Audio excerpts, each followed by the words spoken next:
भारतीय इतिहासकार जो रहे हैं कुछ, उनको हम हिस्टोरियंस कहे या फिर डिस्टोरियंस कहे। बड़ी संख्या ऐसी आई, एक पूरी धारा ऐसी आई जिसने इतिहास लेखन में विकृतियां बहुत डिस्टॉर्ट किया, उसको असंतुलित किया। इसके पीछे पूरी एक सोची समझी साजिश थी और हमारी पीढ़ी ने, हमारे आगे पीछे की एक आध पीढ़ियों ने लगभग वही इतिहास पढ़ा, इसलिए उनके दिमाग में ये भरा पड़ा है। आप और हम इस देश के मूल निवासी नहीं हैं, लेकिन कहीं से मैंने पढ़ा कि अकबरनामा में तो ये लिखा हुआ है कि अकबर एक अनपढ़ जाहिल जो कभी स्कूल नहीं गया, उस किस्म का औसत बुद्धि का आदमी था। तो अकबर महान था या फिर ये था जो अकबरनामा में लिखा गया है? चित्तौड़गढ़ के किले में उसके आदेश पर 30,000 जिसमें स्त्रियां और बच्चे भी शामिल थे, उनका नरसंहार किया। और ऐसा अकबर भारत के इतिहास की किताबों में महान बना दिया। इतिहासकारों ने और शिक्षाविदों ने जो गलती की, उसने पूरी पीढ़ी को अंधा कर दिया।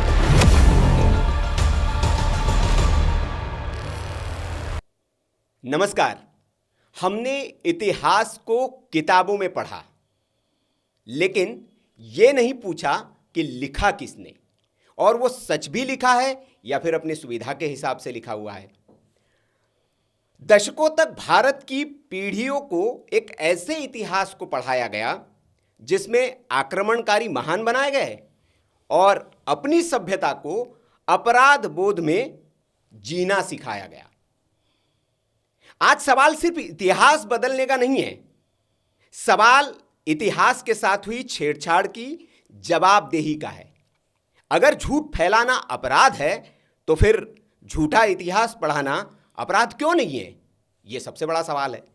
और आज इसी पर चर्चा करने के लिए हमारे साथ भारतीय इतिहास अनुसंधान परिषद के जो निदेशक हैं और भारतीय इतिहास पर जिनका गहन अध्ययन है और जिनकी रुचि भी है और इतिहास को इतनी सरल भाषा में आपको बताएंगे, समझाएंगे कि जो इतिहास के बारे में आपकी कोई दुविधा, अगर आपके मन में शंका होगी, तो मैं यकीनन कह सकता हूं कि इस 1 घंटे सवा घंटे की बातचीत के बाद आपके वो सारे संदेह दूर हो जाएंगे। बहुत बहुत स्वागत है ओम जी उपाध्याय जी। नमस्कार। मैं इनको बहुत सुनता हूं और इनको सुनने के बाद मेरी ये धारणा है, मैं 2 लोगों को बहुत सुनता हूं। एक तो सुधांशु त्रिवेदी जी को सुनता हूं और उनके ज्ञान का मैं कायल हूं, और दूसरा मैं ओम जी को सुनता हूं और मैं ये कहता हूं कि ओम जी दूसरे सुधांशु त्रिवेदी है। तो ये मैं बहुत बहुत धन्यवाद आपका। पहली बात तो कि आपने बड़े लंबे वक्त से हम इनका पीछा कर रहे हैं और पकड़ने की कोशिश कर रहे हैं, आज बड़े मुश्किल से पकड़ में आए हैं। तो पहले तो आभार आपका, आपने हमारे दर्शकों को वक्त दिया। बहुत धन्यवाद सुनील जी कि आपने मुझे इस बात के लिए, इस काम के लिए, इस कार्यक्रम के लिए, इस बातचीत के लिए आमंत्रित किया। बहुत धन्यवाद जी। हम चर्चा करेंगे, उससे पहले मेरा एक बेसिक सवाल है भारत के इतिहास के बारे में कि भारतीय इतिहासकार जो रहे हैं कुछ, उनको हम हिस्टोरियंस कहे या फिर डिस्टोरियंस कहे? नहीं, दोनों ही तरह के लोग रहे हैं। हिस्टोरियंस भी रहे हैं, डिस्टोरियंस भी रहे हैं जी। ऐसे लोग भी रहे हैं जिन्होंने इतिहास को ठीक तरीके से, सही, सम्यक और प्रामाणिक इतिहास, संतुलित इतिहास लिखने का प्रयास किया एक समय में। लेकिन उस समय की राजनीति कहें, उस समय की परिस्थितियां कहें कि उनको, ऐसे लोगों को एक खास समय में, मैं उस पर चर्चा करूंगा, बाद में आऊँगा उस पर, उनको हाशिए पे डाल दिया गया, उनको कहीं साइडलाइन कर दिया गया, उनको बुक सेल्फ से धकेल कर बाहर कर दिया गया। तो ऐसे लोगों को सही जगह, सही स्थान नहीं मिला। बाकी एक बड़ी संख्या ऐसी आई, एक पूरी धारा ऐसी आई जिसने इतिहास लेखन में विकृतियां बहुत डिस्टॉर्ट किया, उसको असंतुलित किया। और इतिहास के बहुत सारे हिस्से ऐसे लिखे जो सच्चाई से दूर हैं, प्रामाणिक नहीं हैं। दूसरे, ऐसा लगता है उसको पढ़ने के बाद कि ये किसी लुटे पिटे हारे हुए समाज की बात हम कर रहे हैं। भारत की जो गौरवशाली संस्कृति है, उससे कटा हुआ वो पूरा लेखन दिखता है, उससे दूर हटा हुआ वो पूरा लेखन दिखता है। ये स्थिति रही। तो मैं इसमें ओम जी, मेरा सवाल ये है कि क्या ये एक साजिशन किया गया, इसके पीछे पूरी एक सोची समझी साजिश थी, या ऐसा हुआ कि एक हमारे भारतीयों के मन में एक अपराध बोध आ गया कि हाँ भैया ये तो ऐसा ही है, और उसको, उस परिपाटी को वो आगे बढ़ाने लग गए? नहीं, कई बार तो ये देख के लगता है कि ये एक खास वैचारिकी के तहत, एक खास विचारधारा के तहत बहुत रणनीतिबद्ध तरीके से, स्ट्रैटेजिक तरीके से किया गया। आपने बहुत स्पेसिफिक प्रश्न पूछा है। जी। तो मैं एक बात बताऊं आपको कि ये समस्या 1968 तक बहुत हद तक नहीं दिखी। 1968 में देश के 3 बड़े स्वनामधन्य हिस्टोरियंस उस समय के मिल के, जो एक एक हिस्से के हिस्टोरियंस थे, उन्होंने एक ऑल इंडिया रेडियो पे कॉन्फ्रेंस हुई। अच्छा। उस कॉन्फ्रेंस के बाद वो तीनों के लेख पब्लिश होते हैं और उन तीनों, रोमिला थापर जी हैं, और तीनों के लेख पब्लिश होते हैं। और उसमें वो एक तरह से पूरी गाइडलाइन कि आगे का पूरा इतिहास लेखन किस तरह का होना चाहिए, इस पे वो चर्चा करते हैं। 1968 में वो 55 पेज की एक बुकलेट पब्लिश होती है, communalism and the writing of Indian history. आप इसे सर्च कर सकते हैं, आप इसको इंटरनेट आर्काइव पे आपको मिल जाएगा। जरूर। और वहाँ से जो जिस तरह की विकृतियाँ शुरू होती हैं, खासकर 70 के दशक से अगले 20-30 साल, कम से कम 1999 तक, जो ये 3 दशक बीते, उसमें बहुत विकृत इतिहास लेखन हुआ। वो उसने, और हमारी पीढ़ी ने, हमारे आगे पीछे की एक आध पीढ़ियों ने लगभग वही इतिहास पढ़ा, इसलिए उनके दिमाग में ये भरा पड़ा है। इसलिए वो भारत को लेके बहुत निश्चिंत नहीं हो पाते, बहुत श्योर नहीं हो पाते। मैं आपको एक छोटा सा उदाहरण बताऊं जी। मेरा भांजा है, वो IIT का पढ़ा लिखा है जी।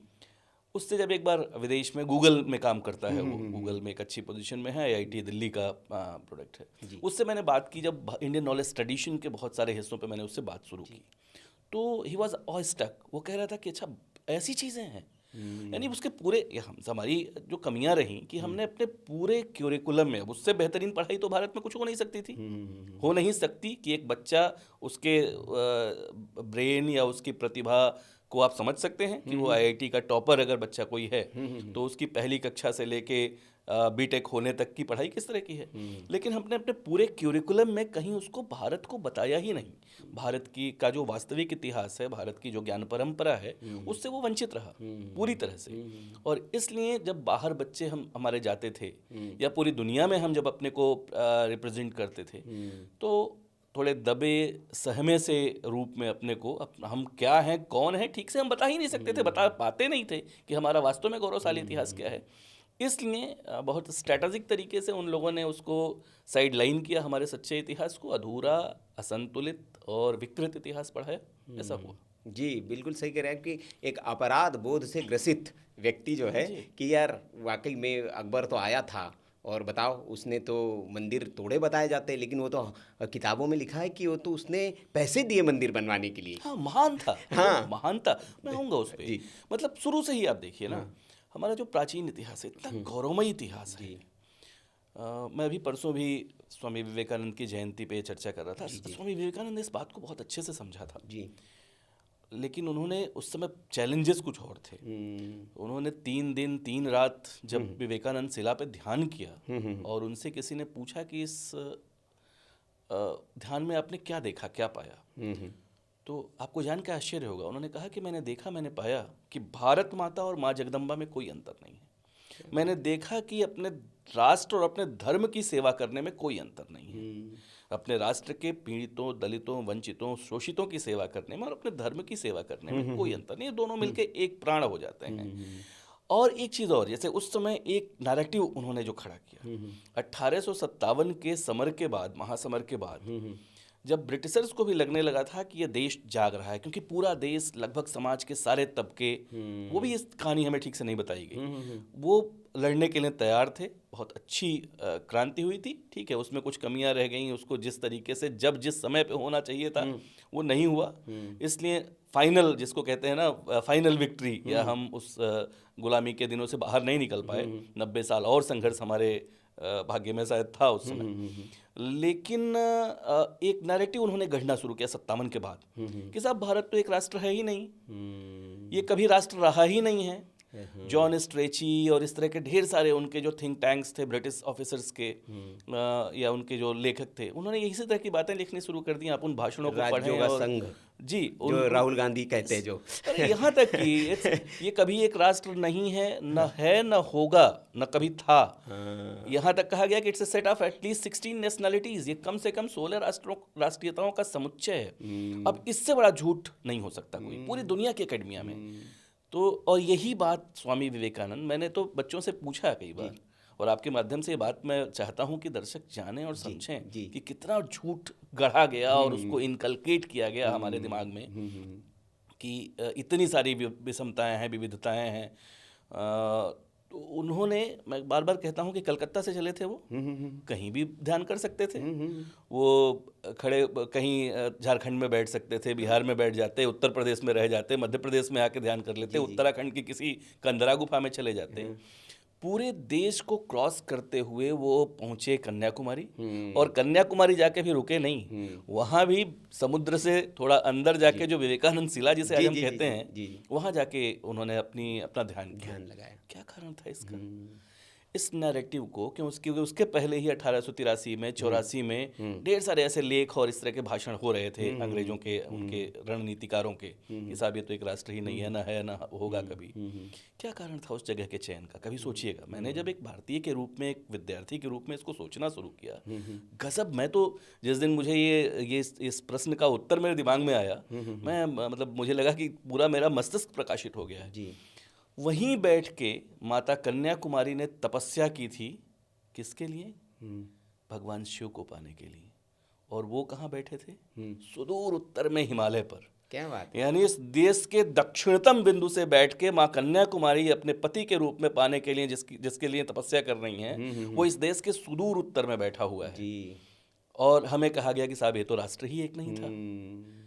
और सुनिए, मैं कई बार इस बात को कहता हूँ, कई टीवी चैनल्स पे और न्यूज़ चैनल्स पे डिबेट्स में इस बात को कहता हूँ, उस बात को भी आपके माध्यम से दर्शकों तक पहुँचे वो, कि आज भी हम पूरी दुनिया की एकेडमिया नेशन की क्या परिभाषा मानती है कि साहब nation is nothing but a feeling of oneness. ये एक होने का भाव है, बिल्कुल एक होने का भाव, यही परिभाषा है राष्ट्र की। 1600 साल पहले जब हमारा पुराण संकलित हो रहा था, गुप्त काल में, गुप्त वंश का शासन था, चौथी शताब्दी में, आमतौर पे हम मानते हैं कि मैक्सिमम पुराणों का संकलन उस समय हुआ। उस समय विष्णु पुराण संकलित हुआ। विष्णु पुराण में एक नहीं 50 ऐसे श्लोक हैं, लेकिन एक श्लोक में तो पूरी जो उसकी परिभाषा है, और वहाँ पे कहा गया है, उत्तरम यत् समुद्रस्य हिमाद्रैश्चैव दक्षिणम वर्षम तद भारतम नाम भारतीयत्र संतति। यानी समुद्र के उत्तर और हिमालय के दक्षिण जो पूरा भूभाग है वो भारत है। और यहीं तक नहीं, भारतीयत्र संतति, और उसकी संततियां यानी वहाँ रहने वाले जो लोग हैं वो भारतीय हैं। मैं चुनौती दे के कहता हूँ सुनील जी, कि दुनिया के इतिहास में कोई पैरेलल, मुझे एक उदाहरण इस तरह का दिखा दे, और इससे बड़ा वननेस का, इससे बड़ा एकता का कोई प्रमाण दिखा दे। और उसमें एक नहीं 50 ऐसे उदाहरण आते हैं। गायन्ति देवा के लिए तकनानी धन्य अस्तित्व भारत भूमि भागे। अरे हम किस भारत की बात कर रहे थे भाई? आप कहते हो भारत एक ही नहीं था, it's a set of 16 nationalities, was it so? तो इस तरह से डिस्टॉर्ट बहुत गंदे तरीके से किया गया, और आज़ादी के बाद भी उसको बहुत स्ट्रैटेजिक तरीके से बढ़ाया गया। अब अब क्या है कि आप लोगों के माध्यम से अब ये एक्सप्लोजन, सोशल मीडिया के एक्सप्लोजन का दौर, बिल्कुल, दूसरे सारी चीज़ें अब इस डिवाइस में उपलब्ध है। तो अब कोई भी बच्चा, आप उसे झूठ बता ही नहीं सकते। अब वो इंटरनेट आर्काइव सर्च कर लेगा, वो मूल स्रोतों पे चला जाएगा। अब चैट जीपीटी पे जाके या किसी भी इस तरह के AI पे जाके पूछेगा, भैया मुझे ये मूल स्रोत बता दो इसका। तो अब आप झूठ नहीं चला सकते। मतलब बड़े चालाकी के साथ ये है कि आपने लिखी ऐसी चीज और उनसे पूछा गया कि इसका सोर्स क्या है भाई, तो सोर्स आपके पास है नहीं। बिल्कुल, हाँ, वो आज की डेट में तो क्लियर हो गया है कि नहीं है। हाँ। हुआ क्या कि उन लोगों ने अपने को इतना बड़ा बना लिया, बड़ा बनाया गया। सरकारों ने उस समय ऐसी डील थी, नाम इरफान हबीब इतिहासकार, तो भाई नाम कहते कि किसका, इरफान हबीब, तो वो एक जो स्ट्रेचर बनाया गया। और उसके बाद मतलब वही सोर्स हो गए, वही प्राइमरी सोर्स हो गए। उन्होंने कह दिया तो प्राइमरी सोर्स है, वो ईश्वर की वाणी हो गई। रोमिला जी ने कह दिया कि साहब अशोक धम्म जो है, अशोक की अपनी खोज थी। अब हमको तो आश्चर्य होता है कि भैया अशोक अपने अभिलेखों में कहता है पुरानी प्रकृति है, वो खुद ही कहता है कि मैं कुछ नया नहीं कर रहा हूँ, हाँ। पीछे से बहुत सारी चीज़ों को, बहुत सारी बातों को संकलित करके उसके आधार पे मैं अपनी जनता को चाहता हूँ कि वो बहुत अच्छा आचरण करे, नैतिक आचरण करे, और इसके लिए मैं धम्म महामात्रों की नियुक्ति कर रहा हूँ। वही कह रहा है, it means that you want to negate the entire continuity. आप जो पीछे से चली आ रही चीज़ है उसको आप निगेट करना चाहते हैं, और आपने कह दिया, लोगों ने मान लिया, आपने कह दिया कि उसकी अपनी खोज थी। वो खुद कह रहा है कि नहीं, मैं पीछे की चीज़ों को संकलित करके कर रहा हूँ, आप कह रहे हो नहीं अपनी। अच्छा, उस समय तो हम उम्मीद नहीं करते थे ना कि कोई सामान्य पाठक, कोई सामान्य व्यक्ति, इवन सामान्य विद्यार्थी भी, कि वो प्राइमरी सोर्स में जाके उसके एडिक्ट्स को पढ़ के, उनके शिलालेखों को पढ़ के अशोक के खोजेगा और जानेगा और समझेगा। रोमिला थापर जी ने कह दिया तो हमने मान लिया। बिल्कुल। एक बहुत बड़ा मिथ है, और आज भी ये कई लोगों के मन में अपराध बोध है। तो ये बड़ा प्रश्न है, और मैं चाहूँगा कि इसको आप ज़रूर हमारे दर्शकों के लिए इसका उत्तर ज़रूर दें। आप और हम इस देश के मूल निवासी नहीं हैं।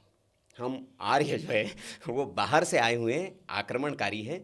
मूल निवासियों को हमने बंधक बनाया, उनको अपना दास बनाया, और हम तब यहाँ के निवासी हो गए। इसमें कितनी सत्यता है? देखिए, ये इतना बड़ा झूठ है कि इस पे हम लोगों को लगता है कि आपने अच्छा ये विषय दे दिया। जब हम पूरे सीरीज की संकल्पना कर रहे हैं जी, हमको लगता है कि इस पे पूरे 1-1.5 घंटे इस विषय पे हम बात करेंगे। नहीं, ज़रूर करेंगे अगली बार। इससे बड़ा केवल मैं लेकिन संकेत कर दे रहा हूँ जी कि इस पे 1-1.5 घंटे या सवा घंटे की बातचीत हम करें, इसके सारे पक्षों की चीरफाड़ करें, उसके पहले केवल संकेत कर दे रहा हूँ कि ये भी उसी झूठ की तरह से सबसे बड़े झूठों में से एक है जो हमें बताया गया, हमारी पीढ़ियों को समझाया गया। आर्यन इन्वेजन थ्योरी यानी आर्य आक्रमण का सिद्धांत आज की डेट में एकदम ऑब्सोलीट हो चुका है। अब दिक्कत यह है कि हम इतने सारे रिसर्चेज आ चुके, उस पर इतने एक्सकेवेशंस हो चुके, इसके जितने भी पार्ट्स हैं, आर्कियोलॉजी है, लिंग्विस्टिक्स है, साइंस का पार्ट है, अब हर लिहाज से ये तय हो गया है कि आर्य कहीं बाहर से नहीं आए थे साहब, आर्य यहाँ से गए थे बाहर, है ना। तो आर्यन इन्वेजन थ्योरी अब ऑब्सोलेट होके, आर्य आक्रमण का सिद्धांत पूरी तरह से समाप्त होके, अब उसको हम ओरिजिन इन इंडिया थ्योरी कहने लगे हैं। या आर्य यहीं के थे, मूलतः यहाँ के थे, वो यहाँ से बाहर गए। पहले ठीक है, पहले बहुत सारे, जैसे तिलक ने भी कहा, लेकिन उस समय के रिसर्चेस भी इस तरह के नहीं थे। अगर कुछ फॉरेन स्कॉलर्स इसको कह रहे थे तो उनके पास उसको मानने के अलावा कोई बहुत चारा नहीं था। वो तो किसी खास स्ट्रेटजी से कह रहे थे, लेकिन हमारे पास भी जो हमारा इंडिजिनस रिसर्च है, जो हमारा अपना रिसर्च है, वो इतना समृद्ध नहीं था कि वो उसको निगेट कर पाते आज की डेट में। और हम लोग तो पूरा एक इस पे जो हमारा संस्थान है, इसमें इस समय हम काम कर रहे हैं। जी। और छिटपुट इस पे बहुत सारे काम हो चुके हैं। इस पे डेविड फ्राले ने काम किया, कोहेन रिडेल्स ने काम किया, मिसल डैनिनो साहब का, अगर बाहर के लोगों की बात करें, उन लोगों ने काम किया। भारतीय लोगों में वसंत सिंधे साहब ने, नीरज राय ने, ढेर सारे लोगों ने। अब हम सबको मिला के इसके 10 आयाम बना के हम इस पे पूरा एक स्ट्रेटेजिक तरीके से लेके आ रहे हैं कि आर्यों से जुड़ा सच क्या है और उनसे जुड़ा मिथ्या बातें क्या हैं जो हमें बताई गई, वो सब एकदम क्लियर हो जाएगा, और इस पे हम लोग पूरी ठीक से बातचीत करेंगे। चलिए, ये अच्छा लेकिन रहा। ये आपके माध्यम से स्पष्ट पहुंचे, ये भूख जगे लोगों को ये जानने की भी इसके माध्यम से कि ये भी उन्हीं 2-4 जो सबसे बड़े झूठ बताए गए उनमें से एक है। नहीं, ये प्रश्न मैंने इसलिए भी पूछा ओम जी कि बड़ा अपराध बोध है लोगों में, तो ये अपराध बोध कम से कम दूर हो जाए कि भैया इसी देश के मूल निवासी हम कहीं बाहर से नहीं आए हुए हैं। और ये कोई अगर बुद्धि में आपके डाल रहा है तो उसको इतने जल्दी आप एडॉप्ट मत करिए, उसके तथ्यों तक जाइए। और बहुत अच्छा, हम इस पर एक विशेष अंक लेके आएंगे और ज़रूर चर्चा करेंगे, ताकि बहुत अच्छी इस पर बातचीत हो सके और आपके सारे मिथ जो है, भ्रम दूर हो सके। आपने एक बीच में, अभी हम बात कर रहे थे, तो आपने कहा कि भारतीय इतिहास और जब क्रांति की बात की, तो जैसे कहा आज़ादी का वक्त आया, हमें ये पढ़ाया गया कि दे दी हमें आज़ादी बिना खड़क बिना ढाल, और साबरमती के संत तूने कर दिया कमाल। लेकिन जब काकोरी का जब क्रांतिकारी विद्रोह होता है, उसको कांड का नाम दे दिया गया। ये तो कांड था जी, ये कांड कर दिया इन लोगों ने, ये विद्रोह नहीं था। और दे दी हमें आज़ादी खड़क बिना डाल, इसमें कितनी सत्यता है? 2 बातें हैं आपके इस प्रश्न के 2 हिस्से हैं। एक तो अब हमने बहुत सारी चीज़ें जो शब्दावलियाँ थी, जो सब अंग्रेजों के मानसिकता के हिसाब से तय शब्दावलियाँ थी। कांड उनके लिए था, विद्रोह उनके लिए था। हम न विद्रोह कर रहे थे, न कांड कर रहे थे, हम क्रांति कर रहे थे। हम अपने मातृभूमि की आज़ादी के लिए अपने प्राणों का सर्वस्व न्यौछावर कर रहे थे। एक बात। दूसरी बात ये कहना, देखिए, गांधी जी की को पूरा सम्मान देते हुए वो इस देश के महानतम व्यक्तियों में से एक हैं, इसमें कोई संशय नहीं है, मैं उनके लिए कुछ नहीं कहूँगा। जी। लेकिन जो उनके बाद उनकी मूर्ति गढ़ी गई, रची गई, उनके बारे में बताया गया, उसमें भी बहुत सारे झूठ मिलाए गए और बहुत सारी, फिर मैं वही कह रहा हूँ कि बहुत सारी धाराओं को सुला दिया गया, लिटा दिया गया। किसी ने मुझसे ऐसे ही पूछा था किसी चैनल डिबेट में ही कि साहब आप लोग तो फला को छोटा कर दे रहे हैं, फला को बड़ा कर दे रहे हैं। मैंने यही बात वहाँ भी कही थी कि साहब हम किसी को बड़ा छोटा नहीं कर रहे हैं। बहुत सारे लोगों को लिटा के उस पर चादर डाल दी गई थी, कहीं हटा दिया गया था, हम केवल उनको खड़ा करके चादर हटा दे रहे हैं। अब अचानक वो बड़े दिखाई देने लग रहे हैं, इसका मतलब ये नहीं कि हम उन्हें बड़ा कर रहे हैं, इसका मतलब ये कि उनके साथ जो अन्याय हुआ था वो खत्म हम कर रहे हैं। पहली बात को बड़ा बनाने के लिए कईयों को दबा दिया गया। बिल्कुल बिल्कुल, ये ऐसा हुआ, ऐसा हुआ। और सच्चाई यही है कि ये कहना, आज़ादी की लड़ाई की अगर आप बात करें, वो दो स्तर पे, एक तो पूरी लड़ाई स्व की लड़ाई थी, सेल्फहुड की लड़ाई थी। आप किसी भी क्रांतिकारी के जीवन को उठा के पढ़िए, वो पूरी लड़ाई आपको लगेगा कि वो केवल, it was not just for the political transfer of political power, ये उसका केवल एक छोटा सा हिस्सा था, ये तो होना ही था। किसी जॉन की जगह कोई रामचंद्र बैठ जाएं, केवल इसकी लड़ाई नहीं थी गद्दी पे। हम अपने लिए लड़ रहे थे, अपने उस पूरी लिगेसी के लिए लड़ रहे थे जो हमारा बहुत समृद्ध इतिहास था और 800 साल ये देश संघर्ष में रहा। उसकी लड़ाई थी जिसके बल पर जब दुनिया के सारे, मैं तो कहता हूँ अभी ये स्वामी विवेकानंद ने भी कहा कि भाई पूरा विश्व भारत का बहुत जबरदस्त ऋणी है, क्योंकि जब ग्रीस का अस्तित्व नहीं था, जब रोम अभी अपने अंधकार गर्भ में था, जब पूरा पश्चिमी समाज निलहों का जीवन जी रहा था, जब वो जंगलों में थे, तब इस देश से, ये पूरी उन्हीं की पंक्ति है, तब इस देश से जो प्रकाश की तरंगें, ज्ञान के प्रकाश की तरंगें उठी, उसने पूरी दुनिया को आलोकित किया। इसलिए पूरी दुनिया बहुत ऋणी है। हमारा यजुर्वेद उद्घोष करता है सा प्रथमा संस्कृति विश्वारा, कि हम वो हैं जिन्होंने दुनिया को संस्कृतिका का कहरा पढ़ाया। लेकिन साहब ये सब चीज़ें हमारे आंख से ओझल कर दी गई। तो उस एक तो स्व की लड़ाई थी, हम अपने लिए, अपनी संस्कृति, अपने धर्म, अपने अध्यात्म, अपनी समाज व्यवस्था, अपनी शिक्षा व्यवस्था, सब हम अपने को रिगेन कर पाएँ, उसकी लड़ाई लड़ रहे थे, वो ख़त्म कर दी गई। दूसरे ये कहना कि दे दी हमें आज़ादी बिना खड़क बिना ढाल, जो पूरी, असल में कम से कम 8 धाराएं स्वाधीनता की लड़ाई की थी, लेकिन हमें केवल एक धारा पे फोकस किया गया। पीछे की एनसीईआरटी किताबों में तो हम लोगों ने नाम तक रिकॉर्ड किए, गिना कि साहब ये नाम 43 बार आया, और दूसरा नाम जिसने अपना जीवन दे दिया, जिसने जो फांसी के फंदे चढ़ गया, वो 3 बार आया, 1 बार आया, नहीं आया, ऐसे भी नाम है। कोई कभी जेल नहीं गया, गया तो महल जैसी सुविधाएं उसके लिए जेल में थी, उनका नाम 50 बार आया। हम लोग डिटेल बात करेंगे इस पे। तो आप देखिए 1857 से ही केवल मैं शुरू करूँगा, यद्यपि 1857 से पहले भी 139 जो रिकॉर्ड पे हैं स्कर्मिसेज और छोटी मोटी लड़ाइयाँ हो चुकी हैं, बहुत लोगों की जान जा चुकी है जी। उसके पहले सन्यासी क्रांति हुई है, ढेर सारी हुई है 1857 से पहले भी, 1770 के दशक से ही जो चीज़ें चल पड़ी थी। लेकिन आप 1857 से ही पकड़ के चलें, 4 लाख लोगों की हत्या हुई थी या वो मार डाले गए थे, उनको फांसी हुई थी। आपको जान के आश्चर्य होगा कि दिल्ली की जनसंख्या उस समय 1,54,000 थी। 27,000 लोग, ये हिस्टोरियंस की रिपोर्ट है, 27,000 लोग को यहाँ मार दिया गया, फांसी दे दी गई। एक हिस्टोरियन तो यहाँ तक लिखता है कि दिल्ली के आसपास के क्षेत्रों का शायद ही कोई ऐसा पेड़ रहा हो जिस पे 2-4 लाशें न टंगी हो। और हमें बताया गया कि साहब खड़क बिना ढाल, बिना खड़क बिना ढाल के। जब आज़ादी मिलती है उस समय क्या हुआ, 10 से 12 लाख लोगों की हत्या हुई, बिल्कुल कम से कम। रिपोर्ट 30,000 से लेके 50 लाख तक की है। अभी एक बंगाल फाइल्स फिल्म आई थी, मैं उसके जो डायरेक्टर हैं विवेक अग्निहोत्री साहब, वो अच्छे अब तो दोस्त भी हैं मेरे, और उनके साथ कई चैनल्स पे और खूब ढेर सारी चर्चा हमने की, कई जगह हम लोग बैठे साथ में। आप देखिए उस समय की सारी रिपोर्ट्स पढ़िए, उस समय के आर्काइव्स को देखिए, उस समय के न्यूज़ को देखिए। 10 से 12 लाख लोगों की हत्या हुई, 1.5 करोड़ लोगों का विस्थापन हुआ। और उसके पहले जो क्रांतिकारी जो पूरा कालखंड है, उसमें क्या वीरता थी उन सबों की। और ये कहना कि हमें बिना खटक बिना ढाल के मिल गई, साहब क्लेमेंट एटली जिसके समय आज़ादी मिली, वो 1957 में आज़ादी के 10 साल बाद उसका एक प्रवास होता है और रिकॉर्ड पे है चीज़। वो आता है कलकत्ता, बंगाल आते हैं, और उनकी उस समय पीके चक्रवर्ती साहब थे जो राज्यपाल थे और चीफ जस्टिस थे बेसिकली। उनसे उनकी बातचीत है, रिकॉर्ड पे है, और उनसे उन्होंने पूछा कि आपने भारत को क्यों आज़ाद कर दिया, 1947 में क्यों दिया, क्योंकि 1960 तक का आपके पास व्हाइट पेपर था, श्वेत पत्र था, और प्लान 48 का था, और एक साल पहले ही। बिल्कुल, हाँ, उसके भी एक साल पहले। आखिर ऐसा क्या हो गया था? तो उन्होंने यही कहा कि बहुत सारे कारण थे। कहा लेकिन सबसे महत्वपूर्ण कारण, उस समय उन्होंने कहा कि it was Netaji Subhash Chandra Bose and INA, Indian national army and Netaji Subhash Chandra Bose. उन्होंने फिर पूछा कि कैसे?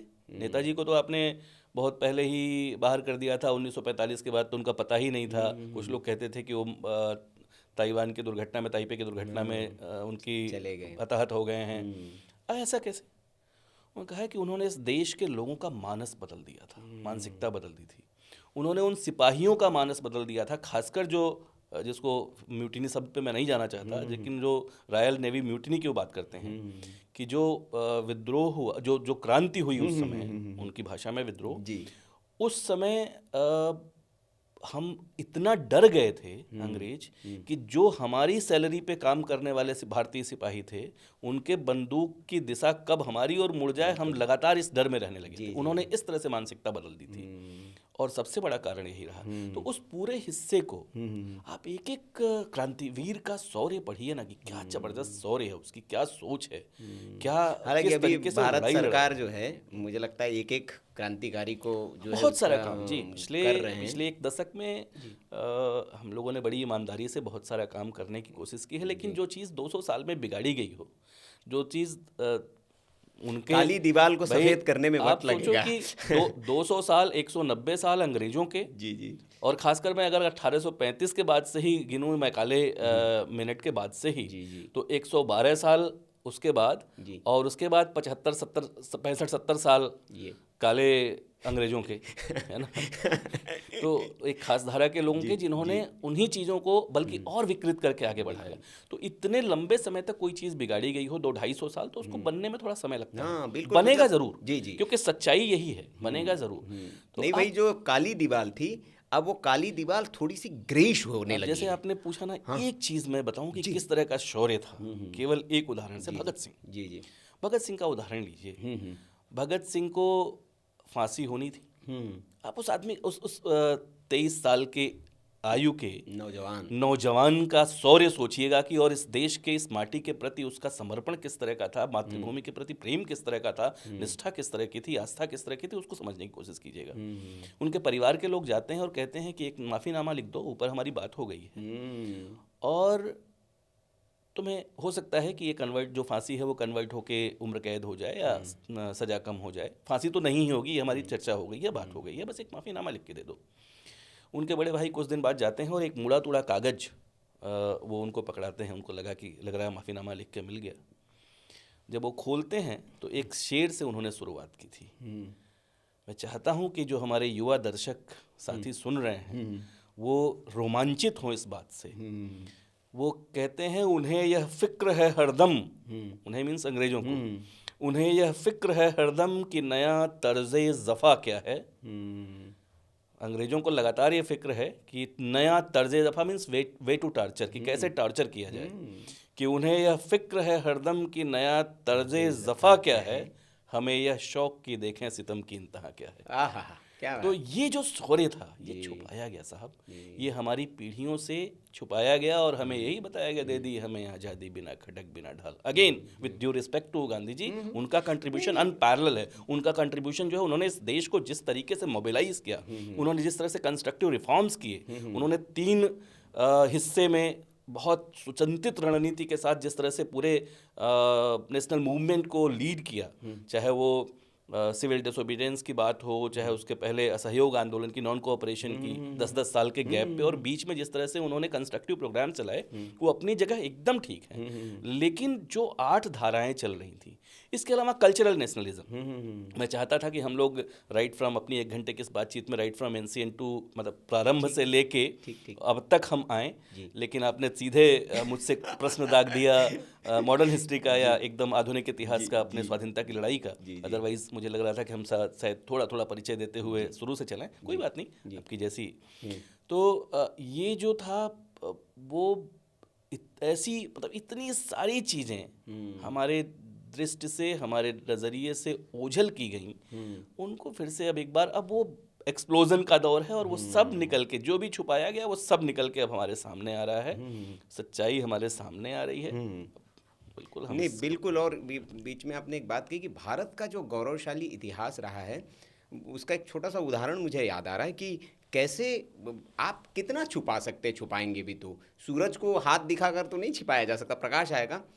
हमारे देश के सबसे वैभवशाली में जिनको अपना मेरे आराध्य है वो प्रभु श्री राम, मैं वो एक उन्हीं का उदाहरण, 9.5 लाख वर्ष पहले दुनिया के कई देशों ने, मतलब रिकॉर्ड मिलता है कि भी 60 से ज़्यादा, आप 60 से ज़्यादा देशों ने उनके चरित्र को अपने अंगीकार किया, और रामलीलाएं और उनका वर्णन मंचन वो उन देशों में, लगभग 60 से ज़्यादा देशों में होता है।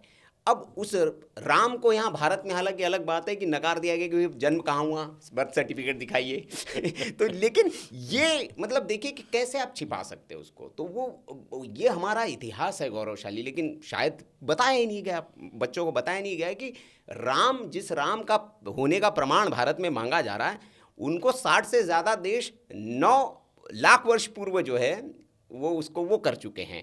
तो ये असलियत है इतिहास की। एक और मैं बात थोड़ा सा, क्योंकि मैं मिथ पर, जो युवाओं के प्रश्न हैं उनके मिथ दूर हो, इस पर मैं ओम जी थोड़ा सा बातचीत करना चाहूँगा। सती प्रथा एक अपराध बोध, चूँकि मैं आज सारे अपराध बोधों पर आपसे बात कर रहा हूँ, जो हमारे मन में एक अपराध बोध है कि यार भारत में स्त्रियों पर बड़ा अत्याचार हुआ। बताइए, पति मरते थे और सती कर दिया जाता था उनके साथ, और राजा राम मोहन राय फिर एक आए और उन्होंने इस कुरीति का अंत किया। इस पर थोड़ा सा प्रकाश डालिए, क्या सती प्रथा भारत में एग्जिस्ट करती थी, या ये भी अंग्रेजों का एक कुचक्र षड्यंत्र था?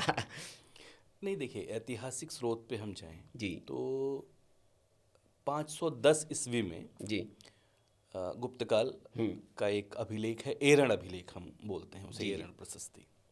वहाँ पहली बार, जिसे हम सती कह सकते हैं, इस तरह का एक उदाहरण या उद्धरण मिलता है। भानुगुप्त की पत्नी थी, जो इसके लिए कहा जाता है, और बड़ा काव्यात्मक सा विवरण है कि उसकी युद्ध में मृत्यु हो गई। युद्ध में मृत्यु होने के बाद उसकी जो पत्नी थी, धर्मपत्नी, उसने उन्हीं की चिता पर सवार होकर उन आग की रश्मियों के साथ उसने स्वर्गारोहण किया। बड़ा काव्यात्मक सा विवरण है। This is the first you can say reference what we get in our historical writings या जो original primary sources। लेकिन ये एकदम, जब ये बात, अब ये ठीक है, ये किस परिस्थिति में हुआ, क्यों हुआ, वो उसका अपना पर्सनल डिसीजन था, और पूरे इतिहास में। और उसके बाद जौहर मिलता है। जौहर को तो सती आप कहेंगे नहीं, वो तो वीरता थी, बिल्कुल, कि हमें कोई छू ना पाए, हमारा सम्मान सुरक्षित रहे।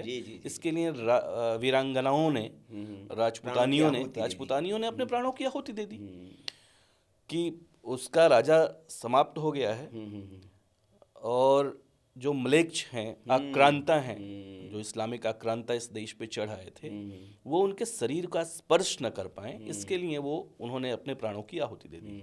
इसको हम सती जिन शब्दों में कहते हैं। तो ये इक्का दुक्का, या जिसको कहते हैं ना कि बहुत छोटे छोटे ऐसे एक आध उदाहरण मिलते हैं। अब जहाँ दसियों लाख पेज का, मैं तो कई बार कहता हूँ कि दसियों लाख पेज का अगर हमारा कोई वांग्मय है और उसमें कोई एक घटना आ गई, एक बात आ गई जी, तो वो किसी समाज का फीचर हो सकता है क्या? वो एक्सेप्शन है साहब। किसी भी समाज में कभी भी 100% लोग ना साधु हो सकते हैं, न संत हो सकते हैं, ना बहुत बेहतर हो सकते हैं। कुछ ना कुछ तो उसमें बुरे लोग भी होंगे, कुछ ना कुछ तो बुरी चर्चाएं भी होंगी, बुरी बातें भी होंगी। लेकिन हम किसी चीज़ के, किसी भी समाज का जब आकलन करते हैं तो उसमें अधिकांश या बहुलांश में क्या उससे करते हैं। तो एक आध ऐसे रेफरेंसेज आए जिसको बाद में ऐसा जनरलाइज किया गया, इस तरह से बताया गया जैसे लगे कि साहब यही इस समाज का फीचर था, समाज तो यही करता था।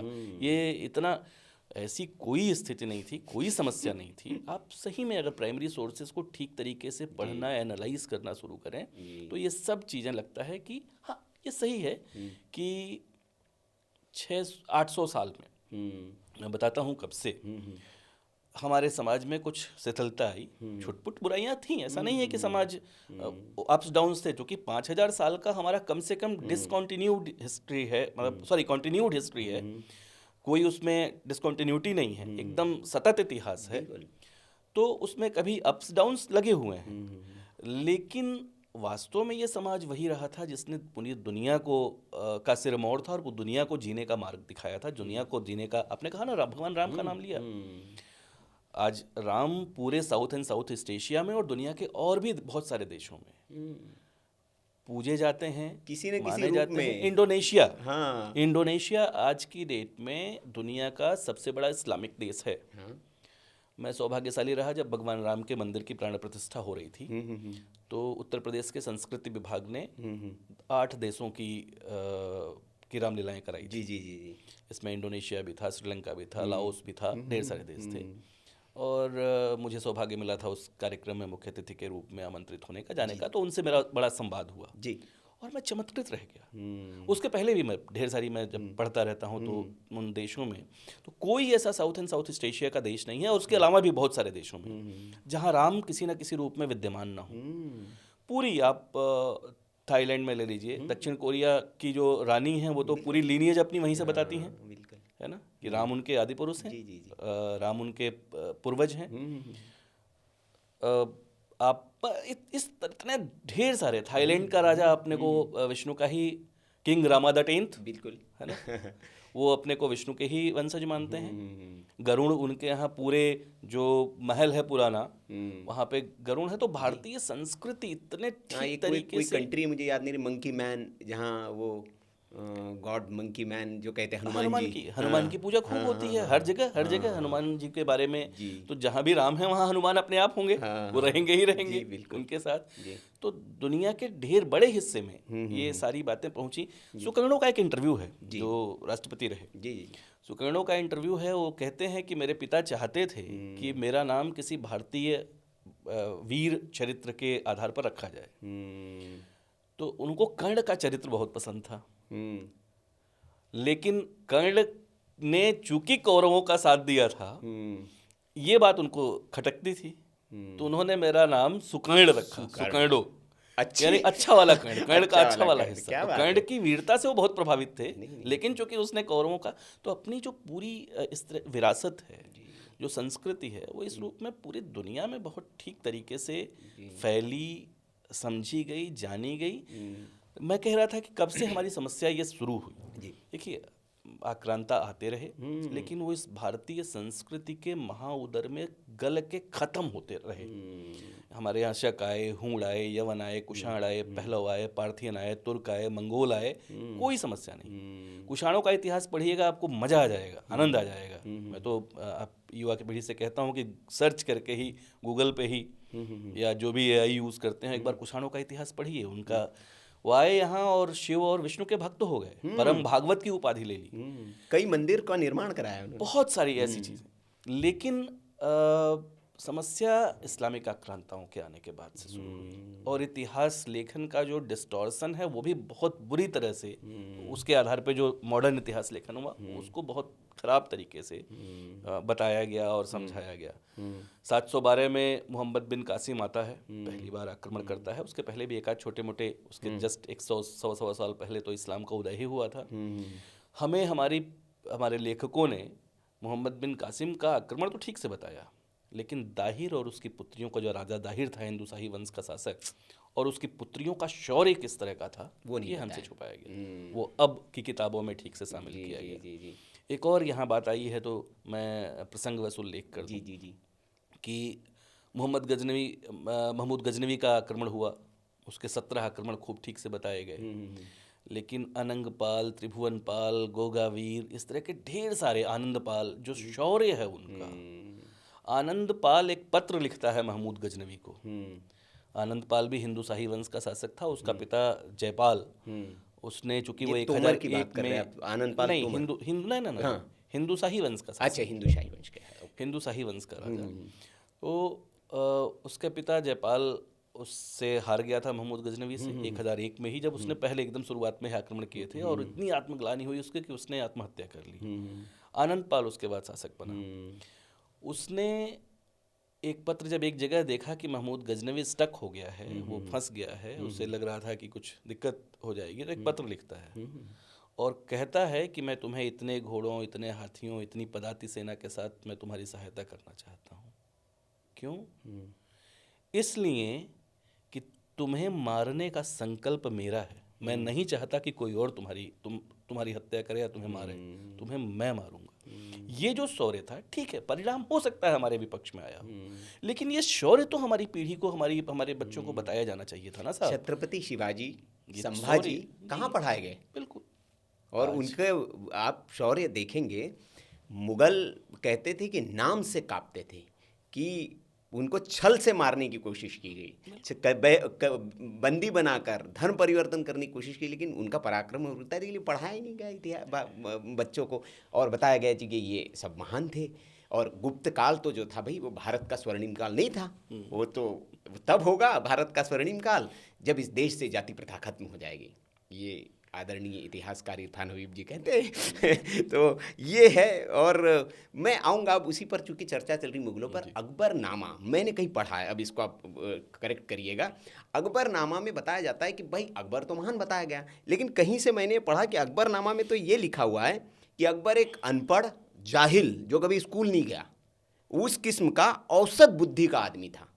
मतलब वो तो फिल्मों में तो बड़ा ग्लोरियस दिखाया जाता है उसका बदन और ये वो, लेकिन कहा कि अनपढ़ जाहिल था वो। ये दस्तावेज है कि वो स्कूल गया ही नहीं, और औसत बुद्धि का एक शासक था।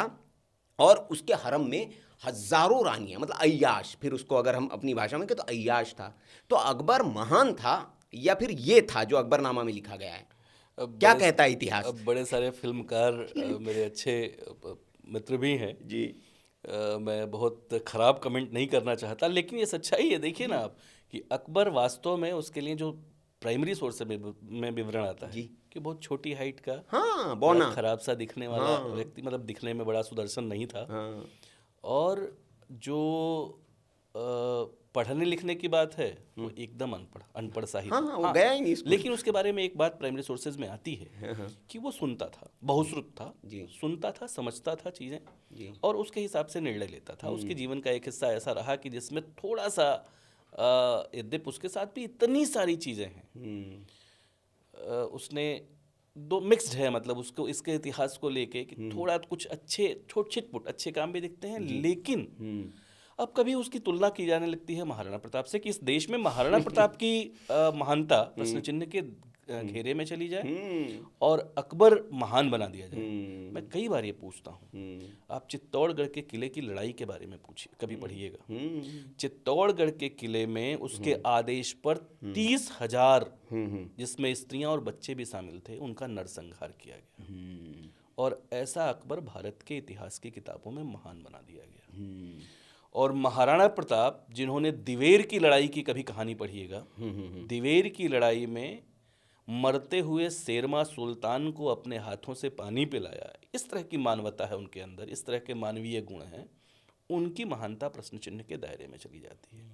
और ढेर सारे झूठ गढ़े जाते हैं। हल्दी घाटी पे भी ढेर सारे रिसर्चेज नए आए, प्राइमरी सोर्सेज आए, जिनको सबको दरकिनार करके रखा हुआ था, अंधेरे में डाल के वही चादर उड़ा के रखा था, अब सब निकल के आ गए।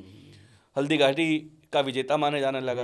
अभी उस पर पिछले 2 साल में खूब सारे विमर्श रहे हैं, राष्ट्रीय मीडिया में भी और हर जगह, कि हल्दी घाटी की लड़ाई, एक धारा के इतिहासकारों ने पूछना शुरू किया, भाई इतिहास कोई घर की खेती थोड़ा ही है कि आप जिसको चाहा जब चाहा जिता दिया। हम कह रहे हैं भैया 1 दर्जन प्राइमरी सोर्सेज हैं, अभिलेख हैं, उसके दानपत्र हैं, आप उनको पढ़ो, वो कहीं भी हारा हुआ है नहीं। भारत के इतिहास के कालक्रम पे और अपने जीवन का 20 साल वो लगभग लगा चुके हैं। बहुत रोरिंग प्रैक्टिशनर हैं, अच्छी खासी आय होती होगी उनको, एक मेडिकल यूनिवर्सिटी में प्रोफेसर हैं। उनसे मेरी बात, अब मेरे अच्छे दोस्त हैं, मेरी उनसे बात हो रही थी। मैंने उनसे पूछा कि आपको क्या ऐसा लगा कि आपने इतिहास पे काम करना शुरू कर दिया, इतिहास के मुद्दों पे, इतिहास के कालक्रम पे। जो उन्होंने बात कही ना, वो बात आपके बात को बहुत ज़बरदस्त सपोर्ट करेगी। उन्होंने मुझसे कहा कि डॉक्टर उपाध्याय, मैं as a doctor, if I commit a mistake, अगर मुझसे एक गलती हो जाए अपने प्रोफेशन में, अपने काम करते हुए, तो किसी एक आदमी का जीवन खराब हो जाएगा, मतलब उसकी आंख खराब हो जाएगी, वो अंधा हो जाएगा। मैंने इलाज करते हुए, मैं आंख का डॉक्टर हूँ, मैंने कोई गलती कर दी, वो उस आदमी का जीवन खराब हो जाएगा, वो अंधा हो जाएगा। लेकिन आपकी फ्रेटर्निटी ने, इतिहासकारों ने और शिक्षाविदों ने जो गलती की, उसने पूरी पीढ़ी को अंधा कर दिया। क्या जबरदस्त बात उन्होंने कही। और इसलिए मुझे लगा कि आप लोग करेंगे तब करेंगे, मैं तो अपना पार्ट करूँ ना, मैं तो जुगनू की तरह अगर प्रकाश फैला सकता हूँ तो फैलाऊँ। और इसके लिए उन्होंने, आप देखिए, अगर आप अमेजन पे या कहीं सर्च करेंगे एम एल राजा को डाल के, तो उनकी कई सारी किताबें, the date of Mahabharat, the date of Kalyug, 400, मैं उनसे खूब बातचीत होती रहती है, मुझसे बहुत सारा वो जो प्राइमरी सोर्स है, मटेरियल है, उस पर भी बातचीत करते रहते हैं, नई योजनाएं बनाते रहते हैं। तो अब डेट ऑफ कलयुग पे जब वो काम कर रहे हैं, तो 439 अभिलेखों के आधार पे उन्होंने वो पुस्तक लिखी है, अपनी डेट ऑफ कलयुग निर्धारित किया है। तो ऐसे लोग काम कर रहे हैं, एक बात ये। दूसरी बात, आपने कहा कि ऐसे लोगों की सजा नहीं निर्धारित होनी चाहिए, सूचीबद्ध करके। ऐसे लोगों की सबसे बड़ी सजा यही है जी। मैं कई बार ये कहता हूँ, मार्क्स की अभी कुछ साल पहले, 5-6 साल पहले, 6-7 साल पहले 200वीं जयंती थी जी। तो किसी ने मुझसे कहा कि मार्क्स पे हम लोगों को पूरे देश में कार्यक्रम करना चाहिए और ये बताना चाहिए मार्क्स ने कितना गलत किया हमारे सामने, हमारे साथ। मैंने 1 मिनट उस पर सोचा और उनसे कहा कि नहीं, मार्क्स ने अपने मरने का तरीका खुद बता दिया था। मैं कहा क्या? और उनकी पूरी धारा का यही तरीका है उनके मरने का। मार्क्स ने कहा था कि ईदर यू लव मी और hate me, but don't ignore me. या तो मुझे प्रेम करो या मुझसे घृणा करो, इग्नोर ना करो। तो उन्होंने अपने मरने का तरीका खुद उस पूरी धारा ने बता रखा है कि सबसे अच्छा है कि इग्नोर करो उनको। तो अब उनको इग्नोर कर दिया जाए केवल, उन्होंने जो किसी खास एजेंडे के बसीभूत होके कुछ खास इस समाज को इतना गर्हित दिखाने का प्रयास किया, हमें इतना लुटा पिटा, डरा सहमा, हारा हुआ सा बताने का प्रयास किया। जो विजेता समाज था, जो संघर्षशील समाज था, अगर कभी हम हारे भी तो उसकी परिस्थितियां थी, उन परिस्थितियों को बताया जाना चाहिए। जब जीते उसको छुपा लिया, जब हारे उसको बहुत बढ़ा चढ़ा के बताया, ये करने का प्रयास किया, तो अब उनको इग्नोर करना ही उनकी सबसे बड़ी सजा है। नहीं, बिल्कुल सही है। लेकिन जैसे मैं पढ़ रहा था तो मुझे जानकारी मिली कि जर्मनी में बाकायदा कानून है कि अगर इतिहास के साथ अगर आप छेड़छाड़ करेंगे, क्योंकि पूरी पीढ़ी को आप बर्बाद कर रहे हैं, तो वहाँ बहुत कठोर दंड है इस बात का। और भारत सरकार को तो मैं कहता हूँ कि करना चाहिए, ताकि कम से कम जो मतलब इस तरह का, क्योंकि एक साजिशन, आप कुछ लोभ लालच में अपनी विरासत के साथ अगर ऐसी छेड़खानी करते हैं, तो कम से कम इस बात का दंड तो हो कम से कम, और एक मन में भय रहे लोगों के कि नहीं यार, इसके साथ तो हमें थोड़े लोभ लालच के लिए, ये जैसे आपने बहुत अच्छा कहा कि एक आंख नहीं, पूरे समाज को आप अंधा बना दे रहे हैं, तो ये तो बहुत बड़ा पाप है ना, बहुत बड़ा अपराध है। और मैं इसी पर आना चाहूँगा कि बहुत अंतिम थोड़ा सा इसमें, क्योंकि बहुत लंबा समय हो जाएगा आपके पास भी समय की, लेकिन हम लंबी सीरीज़ इस पर करेंगे। जो भारत का इतिहास है, अब इसको ठीक करने की दिशा में क्या उतनी तेज़ी आई है? क्या भारत की जो किताबें, जो अभी तक जो पढ़ाया जा रहा था बच्चों को, उसमें कुछ सुधार हो रहा है? और कितनी तेज़ी से आप सुधार कर रहे हैं उसमें, भारत सरकार और आप लोग? देखिए, 3-4 हिस्से हैं जी। एक तो टेक्स्ट बुक्स के लेवल पे 2-3 जगहों से जहाँ से पूरे मानस गढ़ा जाता है बच्चों का, NCERT की किताबें, स्टेट बोर्ड्स की किताबें, उन पे इधर पिछले बीते 1 दशक में खूब काम हुआ है। बहुत सारी चीज़ें, अब कई बार मैं NCERT की जो बदली किताबें हैं, आप सुनील जी कभी भी, या कोई भी दर्शक या श्रोता, कोई भी सुधी पाठक अगर पुरानी किताबों को लेके बैठे और नई किताब को लेके बैठे, उसे अंतर साफ समझ में आ जाएगा कि अब हम भारत को भारत की दृष्टि से देखने की हमने ठीक तरीके से पहल कर दी है, कर रहे हैं। लेकिन इसी में क्षमा सहित मैं रोक के वो कर दूं कि आप पर आरोप लगता है कि भैया आप संघ का एजेंडा बढ़ा रहे हैं, और जो असल इतिहास है जो भारत के, उनको आप मिटा दे रहे हैं किताबों से। ये जो आरोप लगाते हैं उनको मेरी खुली चुनौती है जी कि किसी का एजेंडा नहीं बढ़ाया जा रहा जी। जो असंतुलित और विकृत रह गया था, मैं ऐसा नहीं कहता कि पीछे अच्छा काम नहीं हुआ था जी। पहले भी एक खासदारा ने भी जो काम किया, वो काम क्वालिटी के लेवल पे बुरा नहीं है, अच्छा है, बहुत बेहतर है। लेकिन उसमें जो वैचारिकी है, वहाँ बल्कि वैचारिकी का प्रभाव बहुत ज़्यादा था। और जो विकृतियां उसमें विकृत किया गया उसको, जो असंतुलित कर दिया गया कि किसको कितना दिखाना है। ये साहब महात्मा गांधी जी या पंडित नेहरू जी 40 पेज में रहेंगे और सुभाष चंद्र बोस 4 लाइन में निपटा दिए जाएंगे, एक पैराग्राफ में 4 लाइन में निपटा दिए जाएंगे। जी। इस तरह की ढेर सारी चीज़ें जी। उसमें एंसेंट हिस्ट्री को बहुत दबा दिया जाएगा, जो सबसे लंबा हिस्सा रहा। जिस समय हमने दुनिया पे हम नहीं बताएंगे साहब अपने वेद, वेदांग, उपनिषद, आरण्यक, ब्राह्मण ग्रंथों के बारे में, बच्चों को परिचय तक नहीं देंगे। क्या गजब की हमारी लेगेसी है, क्या गजब की विरासत है। हम नहीं बताएंगे साहब कि हमने दुनिया को किस तरीके से हम सिरमौर रहे। आज एंगस मैडिसन जैसा अमेरिकन इकोनॉमिस्ट रिसर्च करता है और कहता है कि पहली से, भाई वो तो भारत का नहीं, वो तो संघ का एजेंडा नहीं चला रहा ना, वो तो भारत सरकार का एजेंडा नहीं चला रहा। आप किताब उठा के पढ़िए ना, जो वर्ल्ड इकोनॉमी के पर्सपेक्टिव में उसकी किताब है, उसमें क्लियर लिख रहा है वो कि पहली से 15वीं शताब्दी तक दुनिया का 1/3 से 1/4 जो पूरी जीडीपी है वो भारत से है, भारत की है। अब दुनिया का 1/3 से 1/4 मतलब 25 से 33% हिस्सा हम अकेले थे। 1500 साल का इतिहास वो ऐसा बता रहा है। 15वीं शताब्दी के बाद कह रहा है कि वो डिक्लाइन होना शुरू हुआ। उसके बाद घटते घटते हमारी स्थिति कहाँ तक पहुँच गई आप देख लीजिए। अब फिर हम ठीक है, फिर उसी विरासत को हमने पकड़ा है, उसी वैभव को, उसी गौरव को फिर से उसका सूत्र पकड़ा है। तो आज हम तेजी से कुलांचे भरते हुए हम बढ़ने लगे हैं। We are now 4th largest economy, 3rd largest startup ecosystem और ढेर सारी ऐसी चीज़ें, मैन्युफैक्चरिंग में, मोबाइल मैन्युफैक्चरिंग और ढेर सारी चीज़ों में हम बहुत तेज़ी से बढ़ रहे हैं। हमारी इकोनॉमी बहुत तेज़ी से ग्रो कर रही है। जब उसमें भी बहुत सारे लोग इतनी कमियां निकाल के बताते हैं, ऐसी ऐसी बातें समाज में फैलाई जाने की कोशिश होती है जो वास्तव में सच्चाई से बहुत कोसों दूर है। लेकिन अब एक ऐसे समाज की ओर, एक ऐसे समय की ओर हम बढ़ रहे हैं कि अब झूठ बहुत चलेगा नहीं। अपने आप, जिसको कहते हैं ना कि सच सारे दीवारें तोड़ते हुए सामने आ जाएगा, जमीन फाड़ के सामने आ जाएगा, और वो आ रहा है। ठीक है, अंत में इसको समअप करने से पहले, जो भारत के यंग इतिहासकार हैं, इतिहास में जिनकी अभिरुचि है और जो इतिहास पर काम करना चाहते हैं, ICHR के निदेशक होने के नाते आपका उनके नाम क्या संदेश है? नहीं, पूरे देश के युवा इतिहासकारों से, इतिहास में रुचि रखने वालों से जी मेरी बस यही गुजारिश है, निवेदन है कि वे किसी तरह के प्रोपेगेंडा का हिस्सा न बने जी, किसी तरह के बहकावे में ना आए।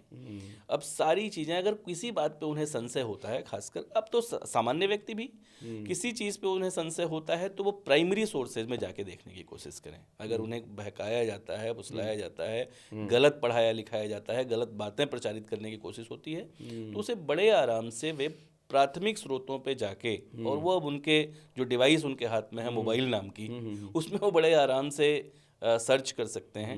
इंटरनेट आर्काइव्स में किताबें उपलब्ध हैं, उनको जो उनका प्रश्न होगा उतना ही मूल हिस्सा निकाल के देने के ऐप्स हैं। और अब तो बहुत आसान हो गया है। वो बिल्कुल, तो अब इस तरीके से वो जो सत्यपरक या प्रामाणिक इतिहास है हमारा जी, उसको सही तरीके से जान समझ सकते हैं, अपने देश को जानेंगे। मैं फिर कह रहा हूँ कि अपनी जड़ों से जुड़ेंगे तभी ऊंचा उड़ेंगे। ये अपने मन में बहुत ठीक तरीके से बना के रखने की ज़रूरत है।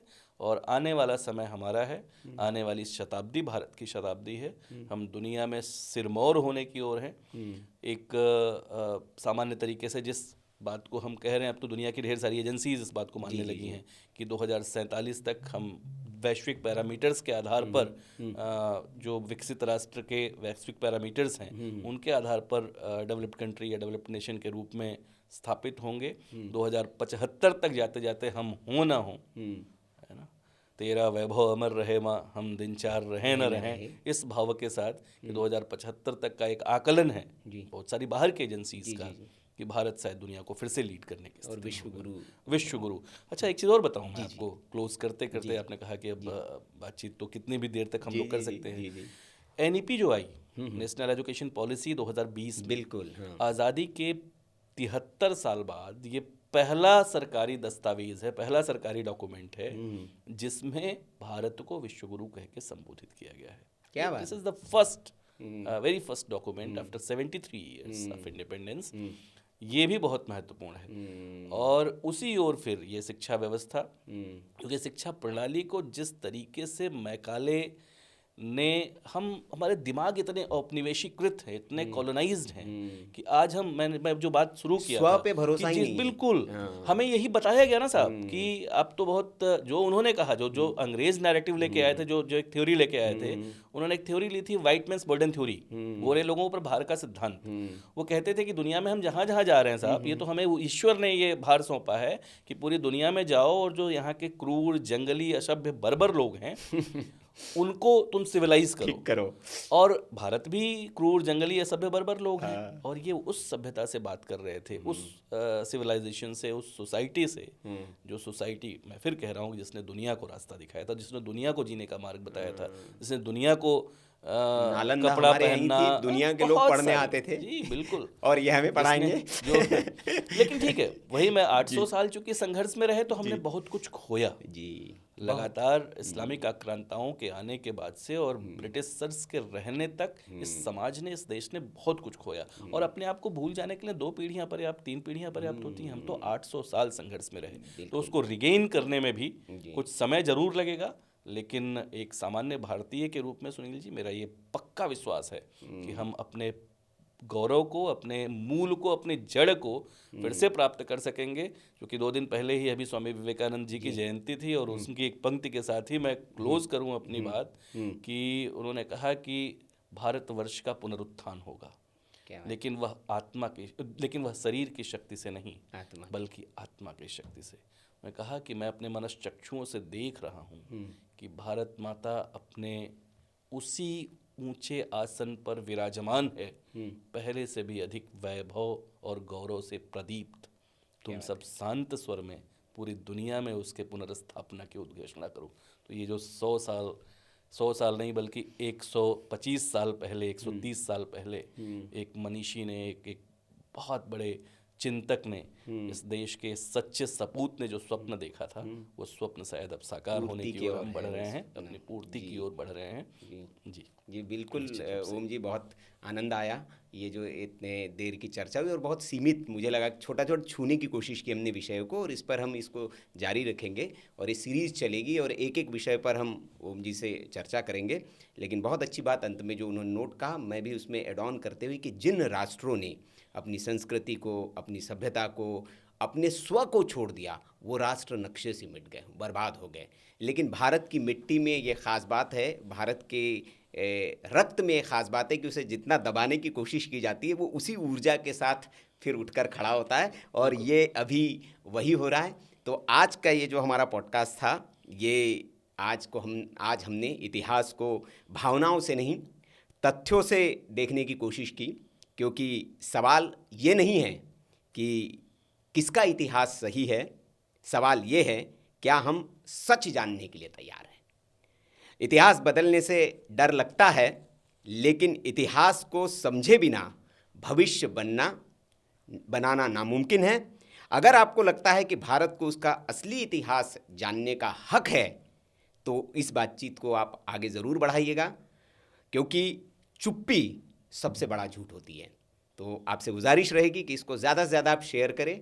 आपको अगर ये बातचीत अच्छी लगी हो, आपको लगा हो कि इतिहास के कुछ धुंधली परतों को हमने हटाने की कोशिश की है, कुछ भ्रमों को, कुछ जो पुराने मिथक है उनको तोड़ने की इस बातचीत में कोशिश की है, तो इसको आप ज़्यादा से ज़्यादा लोगों तक, युवा पीढ़ी तक पहुँचाइए, ताकि असली इतिहास से वो रूबरू हो सके। ओम जी, आपका बहुत बहुत आभार कि आपने समय निकाला, और आप इस हक के साथ कि आप आते रहेंगे और हम आपसे चर्चा करते रहेंगे। बहुत बहुत धन्यवाद। बिल्कुल, हम पूरी एक श्रृंखला इस पे, क्योंकि एक एक मुद्दे पे हम बात करें तो शायद एकदम प्रमाणों के साथ, हम प्राइमरी सोर्सेज के साथ, आप चाहेंगे तो हम पेज नंबर्स के साथ प्राइमरी सोर्सेज के हम बातचीत करेंगे, और कोशिश करेंगे कि बहुत रुचिकर तरीके से जो समाज के अंतिम व्यक्ति को भी बातें समझ में आए, और समाज का सबसे बुद्धिमान व्यक्ति भी उससे कुछ ना कुछ ग्रहण कर सके, कुछ नए विचार उसके अंदर आ सके। इस रूप में हम करने का प्रयास करेंगे, और पूरी सीरीज हम इस पे चर्चा करेंगे। बहुत बहुत आभार आपका। धन्यवाद।